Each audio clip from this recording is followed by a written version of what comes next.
Case ഒത്തുതീർപ്പാക്കാൻ 2 കോടി കൈക്കൂലി ആവശ്യപ്പെട്ട കേസിലാണ് എറണാകുളം മീഡിയ ഓഫീസിലെ അസിസ്റ്റന്റ് ഡയറക്ടറായ ശേഖർ കുമാറിനെ ഒന്നാം പ്രതിയാക്കി വിജിലൻസ് കേസെടുത്തിരിക്കുന്നത്. കശുവണ്ടി വ്യവസായവുമായി ബന്ധപ്പെട്ട് കൊല്ലം സ്വദേശി അനീഷ് ബാബുവിന് ഇഡി നോട്ടീസ് നൽകിയിരുന്നു.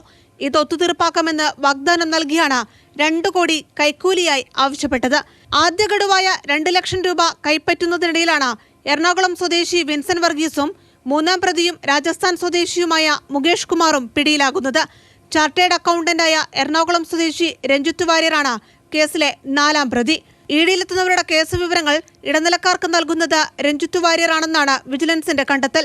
മുകേഷ് കുമാർ ഇഡി ഉദ്യോഗസ്ഥരും തമ്മിൽ അനധികൃത സാമ്പത്തിക ഇടപാടുകൾ ഉൾപ്പെടെ നടന്നതായി റിമാൻഡ് റിപ്പോർട്ടിൽ വിജിലൻസ് വ്യക്തമാക്കുന്നുണ്ട്.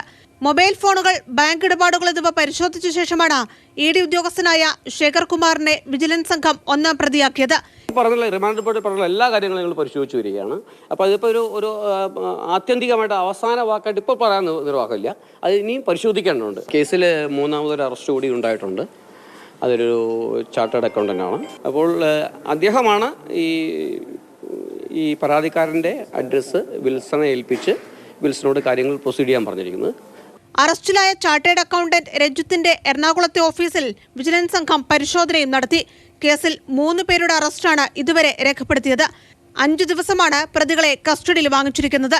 ഡിജിറ്റൽ തെളിവുകൾ ഉൾപ്പെടെ വിശദമായി പരിശോധിച്ച ശേഷമാകും ഇഡി ഉദ്യോഗസ്ഥനെ കസ്റ്റഡിയിലെടുക്കുന്ന അടക്കമുള്ള നടപടിയിലേക്ക് അന്വേഷണ സംഘം നീങ്ങുക. Team Mathrubhumi news, Kochi.